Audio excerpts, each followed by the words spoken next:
Welcome to the Found Shapes tutorial, where I'll be showing you how to create a modern composition inspired by the found shapes in your fabric scraps. Here are some of my smaller works showing compositions made with found shapes, which I've then attached with raw edge applique.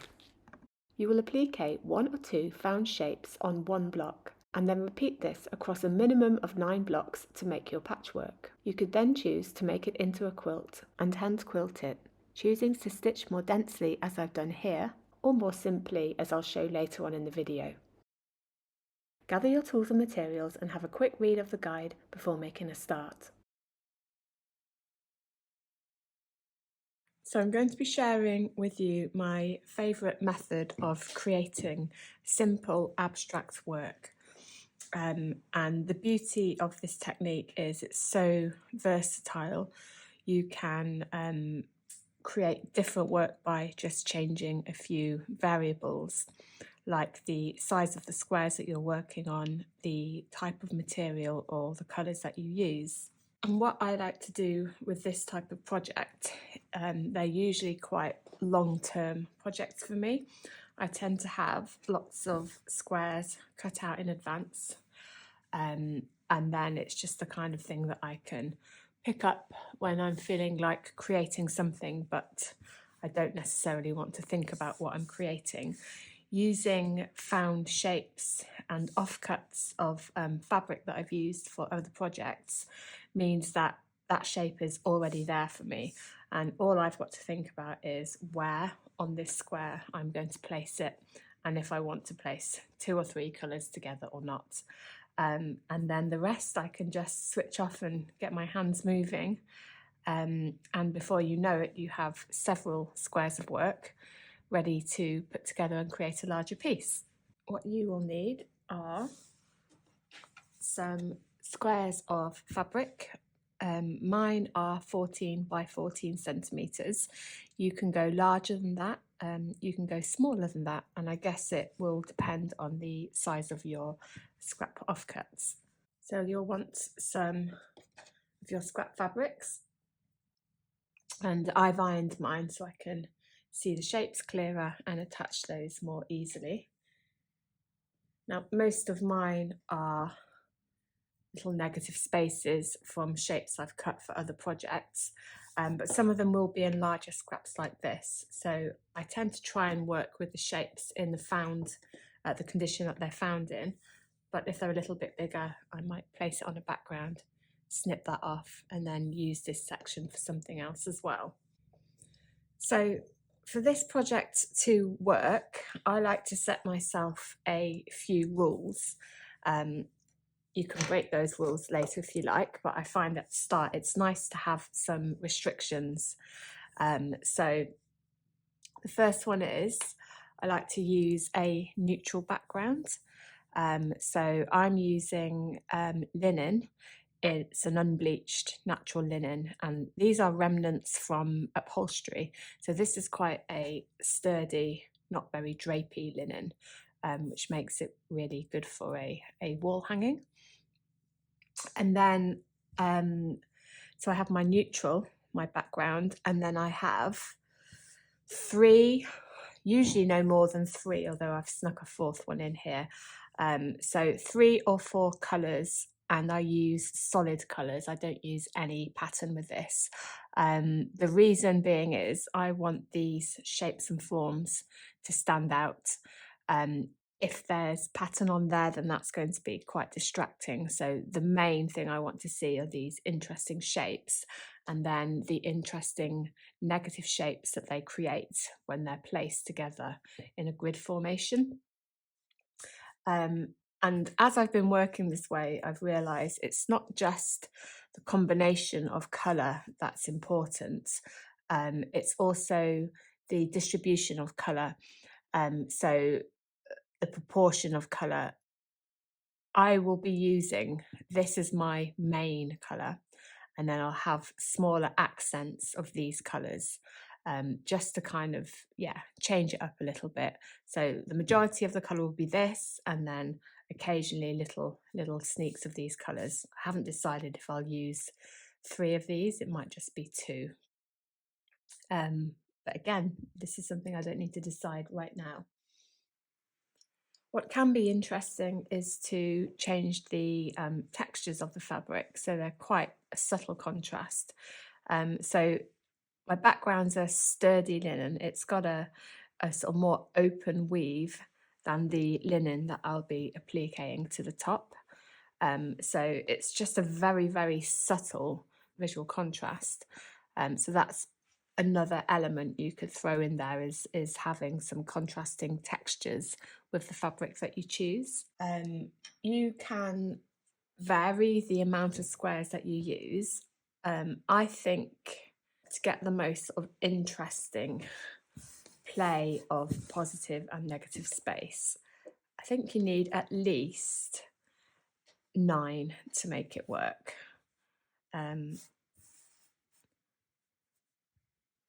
So yeah, I think at least 9 of these, so I'd need 3 more at the bottom. Then you get the most interesting kind of play around. But you can also, you don't have to have a shape on each one. So you can put some plain ones in there just to kind of increase the amount of negative space. So I would say at least 9, but again, you can break that rule. You might want to have a larger square. You know, you could do a really bold piece by having 4 larger squares. That could be really interesting too. And I tend to have my shapes coming off the edge of the square. So I don't really like to have, I probably wouldn't have a little shape in the middle. I find it most interesting when the shapes go off the edge. Again, I might break that rule at some point, but yeah, I find it more interesting that way.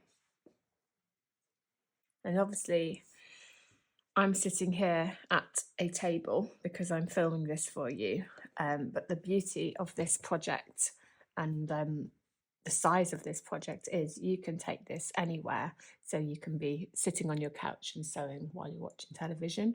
You could be, you know, on public transport. You could be, you know, watching sport somewhere. You can take some scraps and some squares and some threads with you, and you can be working on this at any time. It's only when these start to get pieced together that it's slightly larger and less portable. So I'm going to place my fabric on. I use about a 1 centimetre seam allowance, so I need to remember that whatever goes to the edge is going to be slightly lost.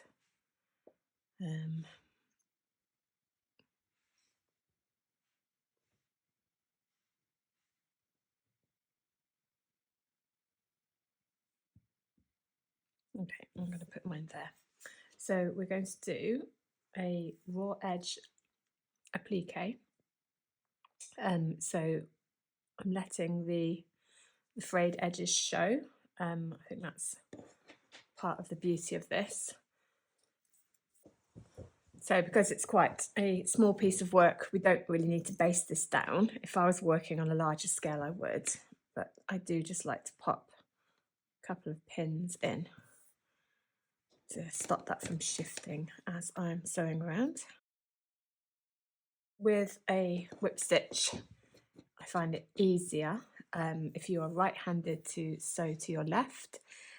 So start on the right of the work at the top and sew to your left. If you are left-handed, you will start on the left-hand side of your work and sew to your right.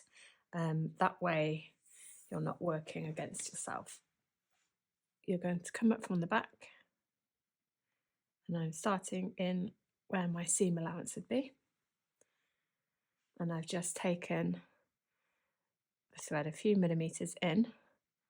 Then I'm going to go back into the background and then take it down diagonally back into the backing fabric. And what I'm trying to do is make the direction of my stitches match the grain of the fabric, so that just helps the stitches disappear a little bit more.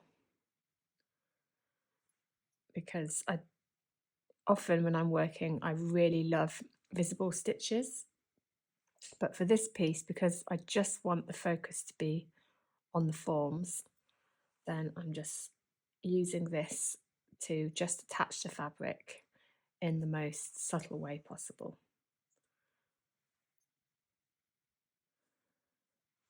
So if I get a little bit closer. So my thread has come out here. I'm not sure how easy it is for you to see that. I'm putting my needle level with where the thread has come out into the background, and then moving along a few millimeters, coming back up, and then as that thread tightens, it just wraps around and holds the edge down.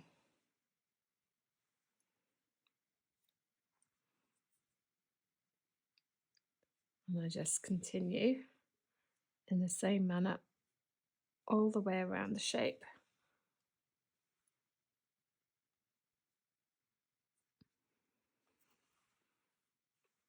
Okay, and you can see stitches from the back.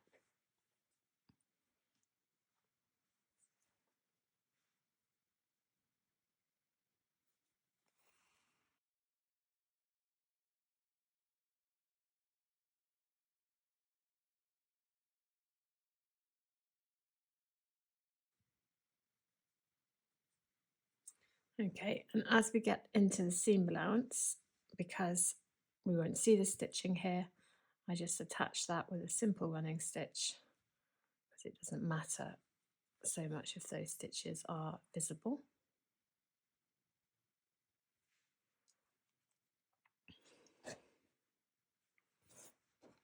And then I simply tie it off at the back.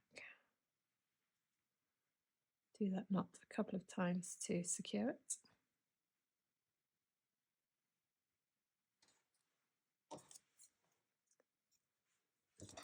And then that's a completed square. And the whole idea with this raw edge applique is that we want the edges to fray. We want that texture. We want to show that kind of history of the fabric. Another approach would be to turn the edges under and do needle turn applique, which would give it a slightly different feel. You'd still get these unusual shapes, but you wouldn't have this kind of texture. It'd be much more almost like a cutout collage kind of effect. And also, of course, you could machine stitch around these if you wished. I personally prefer this approach because I just like the raw look, and if I machine stitch, you'd see an outline of stitching, so I like to keep this looking as unfussy and minimal as possible. So what's left for me now is to just continue stitching my shapes onto each square, playing around with the space. So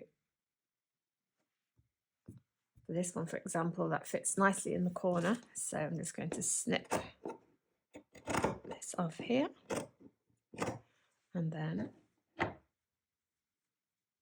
this one could form another part here, or I could come back in and create quite an interesting space there, or I could come in and add a tiny bit of colour, which I quite like, so I might do this here.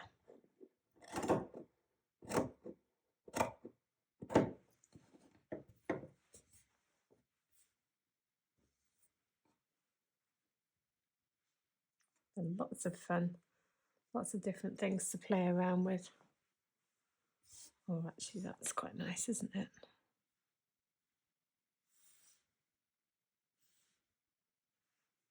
Maybe I'll take this one.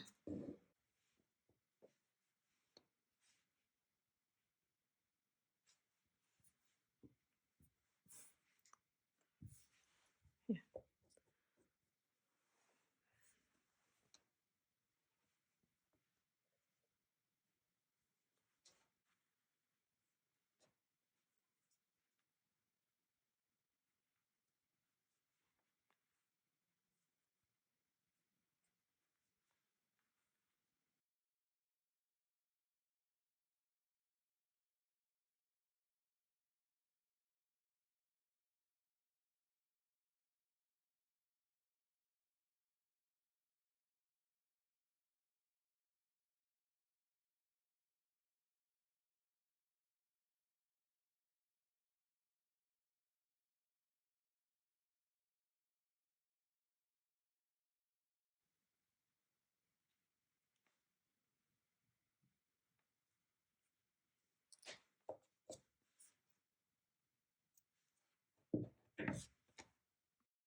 Okay, now I have 9 shapes, I can begin to play around with composition and see how these fit together.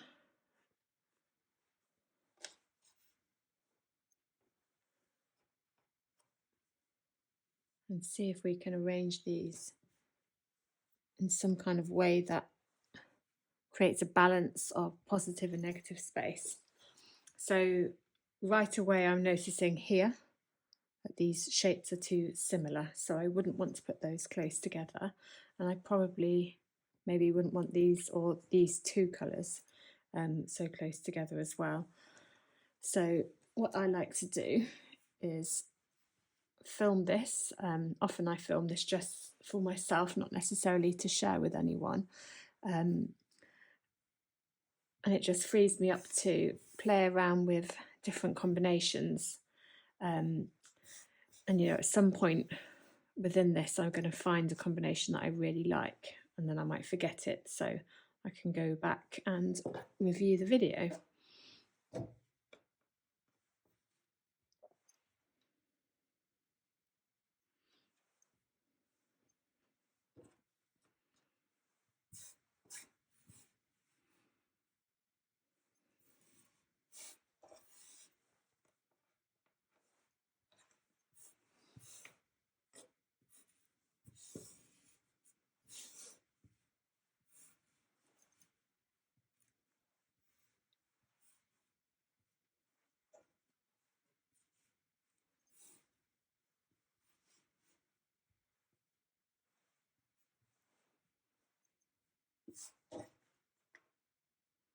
What I try to do on any row is, if I've got one with a shape coming up from the bottom, then next to that I might have one coming up from the top or from the side, and I try to look for connections between each piece. So if that joined on, for example, obviously I need to remember that there will be a seam allowance once it's sewn together, so that will change things slightly as well, but you can kind of get an idea.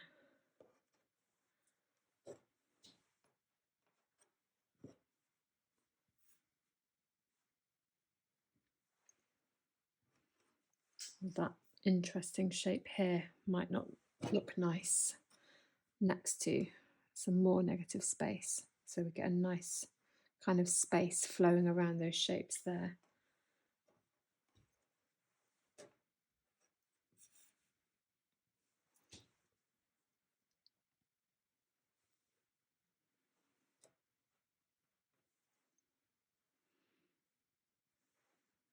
That almost joins to make a curve here. I'm not sure if I want that or not.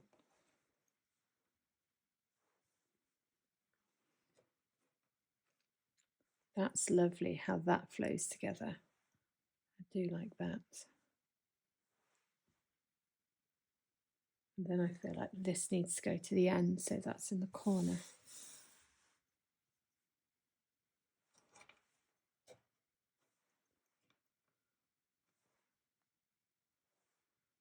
Something nice about those shapes together. What we can do is break it up a bit as well, so maybe introduce some more space by adding squares that don't have any design on them.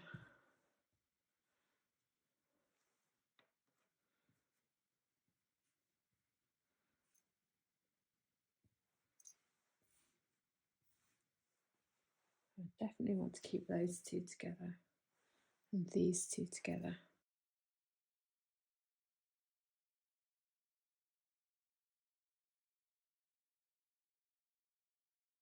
So it becomes a bit of a jigsaw puzzle. Okay, so here's an example of breaking a rule. I wouldn't normally put 2 colours together, but seeing how that flows, I find that quite interesting. And then it's nice to stand back just to see that this is very bottom heavy, because I've left this space here. I haven't yet decided if I'll keep this as a 9 or if I'll probably most likely make it larger, in which case what I would do would be to make sure there's some more space lower down in the composition. So just by putting that there, even though these aren't filled in yet, this feels more, the weight is more evenly distributed.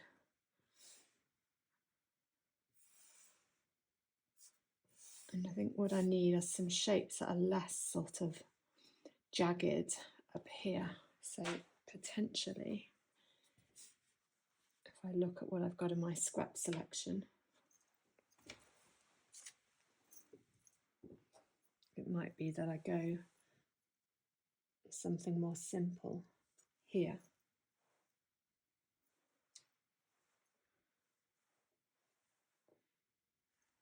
Perhaps it needs to contrast with the space, perhaps it needs something with a lot more colour. Perhaps I introduce some of this here.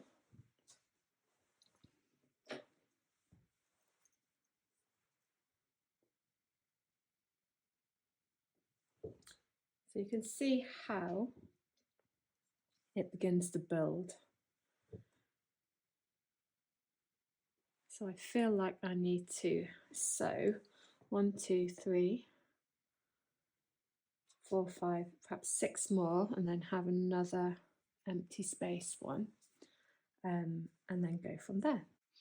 Okay, I've decided on this formation, so the next thing I need to do is stitch it together. So we're going to do very, very simple patchwork, and I'm going to machine stitch it. So the way I'll do that is put them into smaller blocks, and then I'll stitch the top two together, these two, and then stitch them together like that, and the same with the bottom. Then I'll sew these together, and then finally all those together. And then, so that I don't forget which ones to stitch together, I will just put little bits of masking tape on. We'll call this block 1, block 2, block 3, block 4. So I'm going to label all of these with 1, and then I'm just going to put little arrows on them so I know which ones to sew together.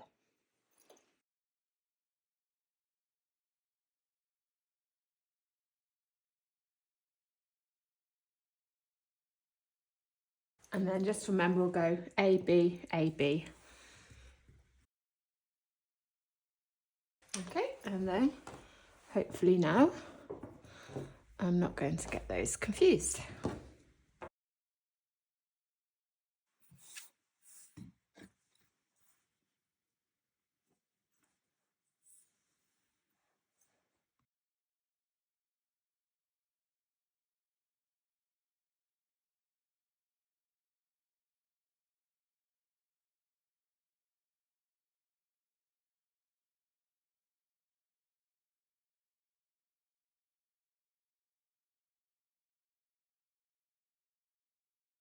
Next, take your blocks of 2 and join them together to make a block of 4. You can use a pin to help you line up the seams. Repeat until all of your blocks have been sewn into 4s and iron your seams open. Now take your blocks of 4s and join together to make a block of 8, again ironing your seams open. Finally, take your 2 halves and place them right sides together. Take care to line up your seams. Again, you can use pins to help you do this.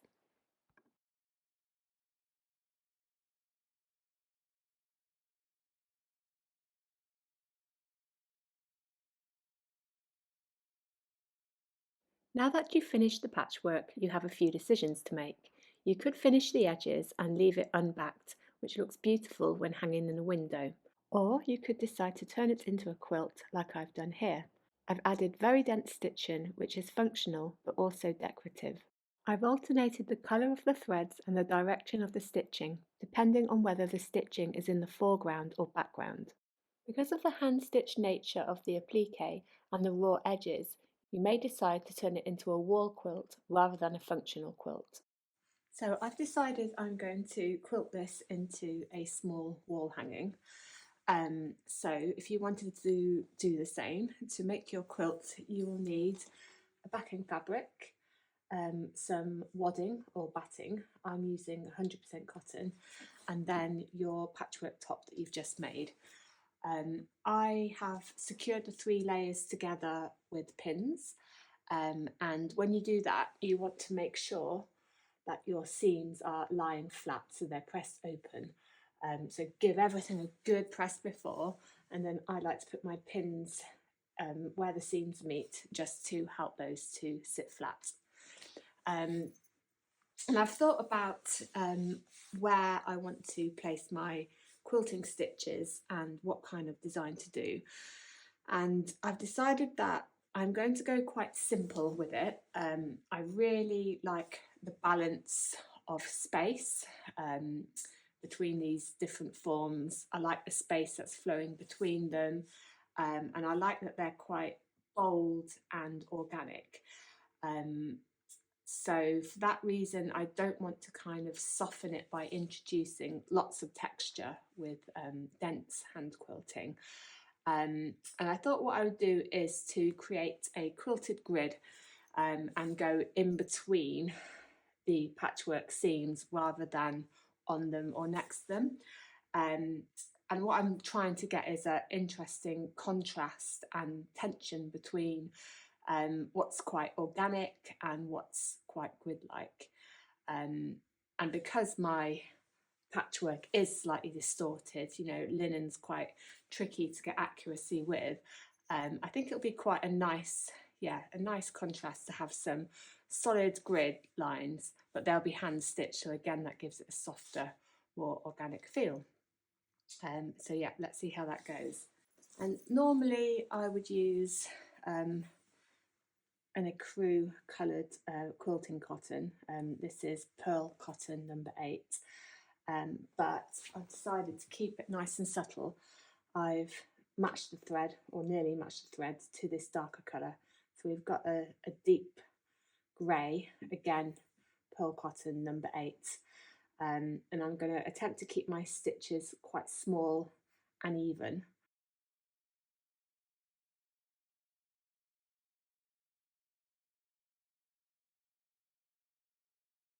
I've also drawn around the outside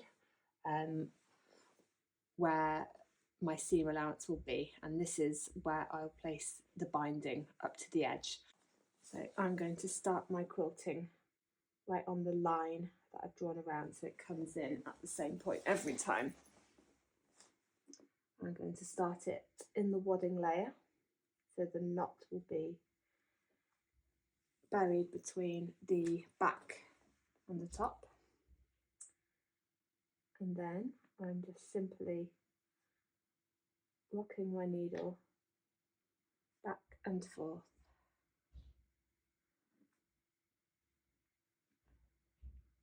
gathering the stitches up on my needle and then pulling that through.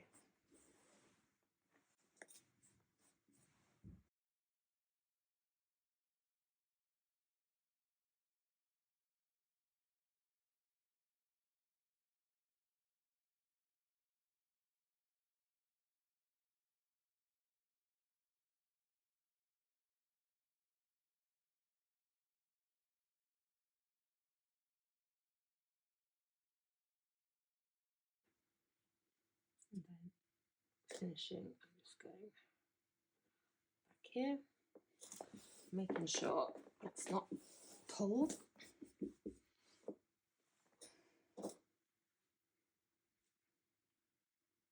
Finishing that with a quilter's knot again.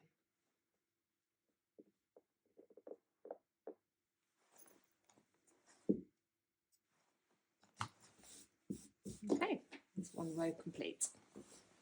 After finishing my hand quilted grid in the centre of each patchwork block, I decided that it needed a smaller grid, so I stitched directly in the seams. This is known as stitching in the ditch. To finish your quilt, you can either fold over the backing fabric to the front, or you can make your own binding. If you have enough fabric left, try to match it to one of the colours on your scraps. I've matched the colour to my darkest shapes, and I've also added some red, which I'll place in one of the corners. You would normally join strips together on the bias, but to match the design, I've decided to join them together at a 90-degree angle. Press your seams open and then fold and iron your binding in half. Position your binding onto your quilt with the raw edges lined up, pin in place.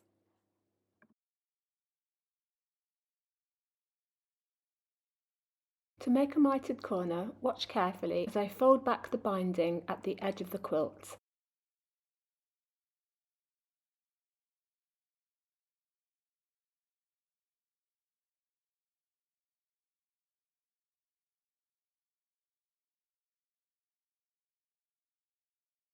And then pivot it down to a 45-degree angle and make another crease.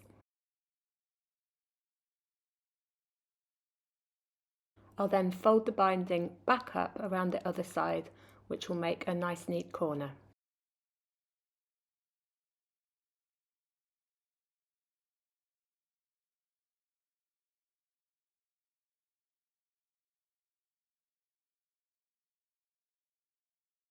Make sure you leave a large enough space at the beginning and the end of your binding to give yourself enough room to join it together. Backstitch at the beginning and leave a 1/4 inch seam allowance. To stitch your mitered corner, sew all the way up to the diagonal fold and backstitch.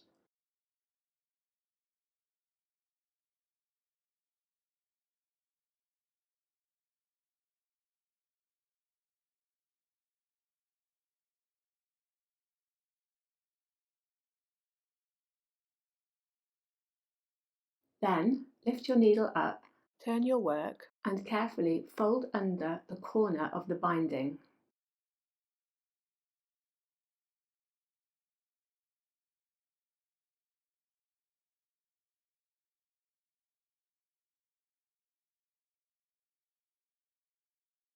Place your needle back down on the folded line and backstitch a few times before continuing to sew the binding down. Take your time on this part.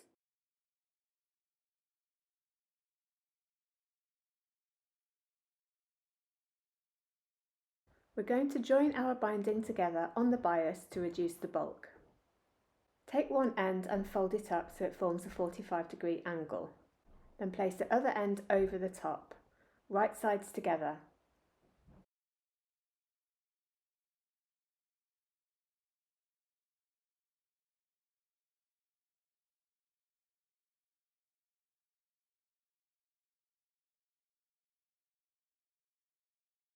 You'll be stitching along the folded line.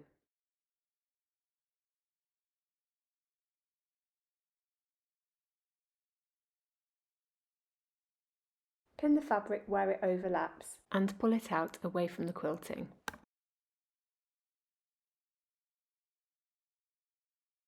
Sew across the diagonal. Press your seams open, trim and stitch it down on your machine. As you fold the binding out, you should see that it forms a nice mitered corner. Fold out the binding and press if you wish, then pin to the back.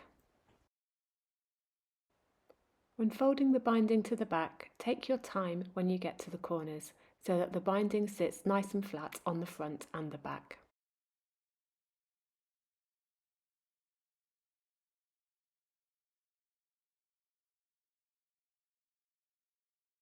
Finish off your binding by folding to the back and whip stitching down with a matching thread. This is a nice finish that won't be visible from the front. If you want to hang your quilt, you can sew a simple hanging sleeve to the back, or you could hang it with bulldog clips for a more informal look. I do hope you've enjoyed the Found Shapes patchwork tutorial and that you've learnt a new skill that you can use in your practice. Please do take a look at some of the other tutorials available on my website.